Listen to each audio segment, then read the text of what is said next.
प्यार नहीं खे कि अखियाँ लड़ल जब से हो दिल में करार नहीं खे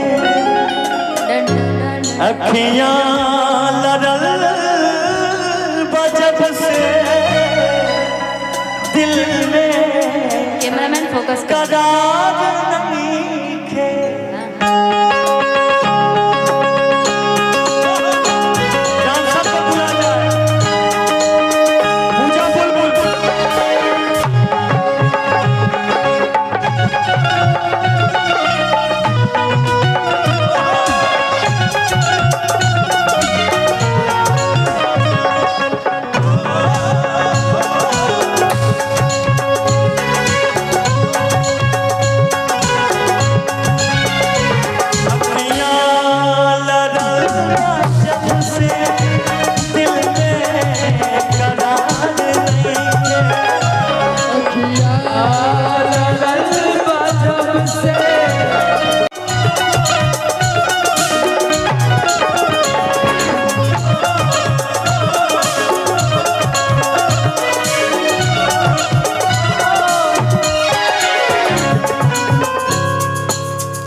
पहले जब ये शादी से पहले बहुत अच्छे थे, अब अच्छे नहीं है ना जी। कि पहले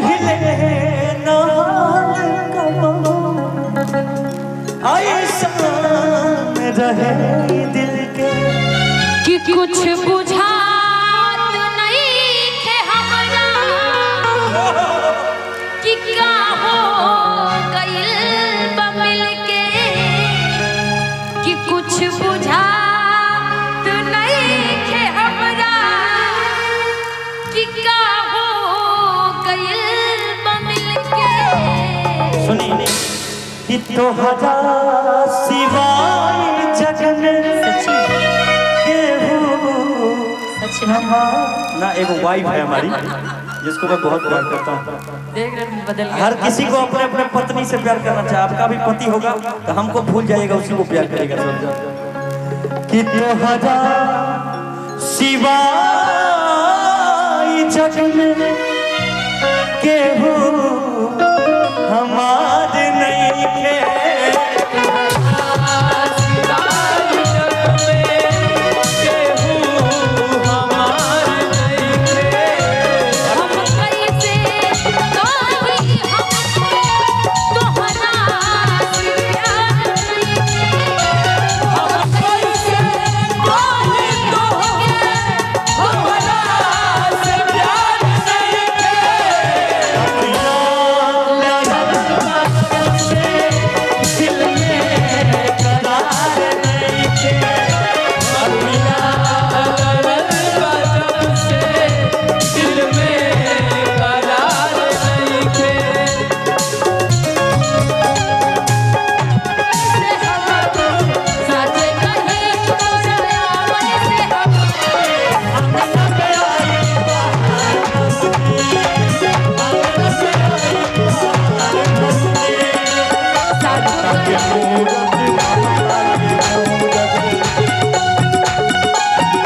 सच में नहीं थे।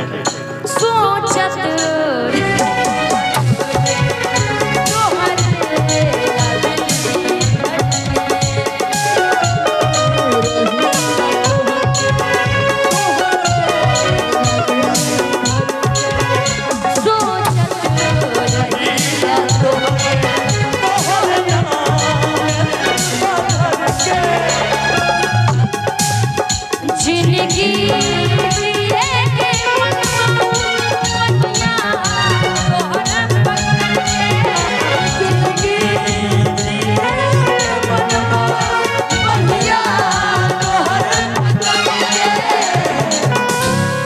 जिंदगी जिए के मनवा की पहिया तोहर पकड़ के।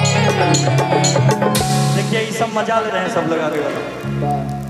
हाँ जी मजा आप लोग मजा लीजिए, नहीं तो दूसरा कोई मजा लेके निकल जाएगा, इसलिए आप लोग भी मजा लीजिए।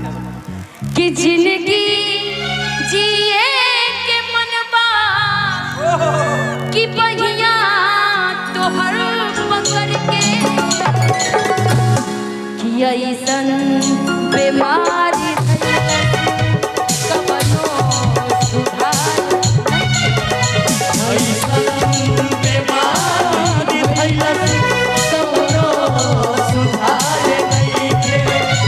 हम कैसे कही हमके तोहरा से प्यार नहीं। हम कैसे कहें हमके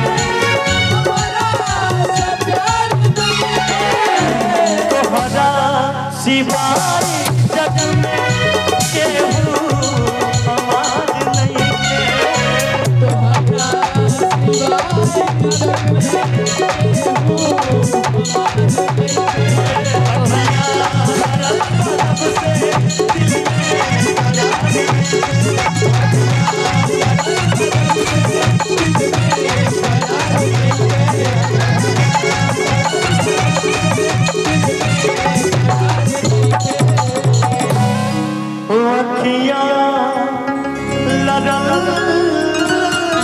जब से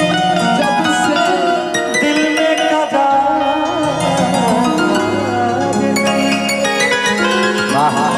एक जोरदार तालियां होनी चाहिए शिवेश जी और निशा जी के नाम। थोड़ा सिंगल निशा जी गाएंगे फिर डुएट में गाएंगे। बिल्कुल बिल्कुल पावर बहुत लगता है इनके साथ काम करने में। हेलो नहीं, हेलो बस।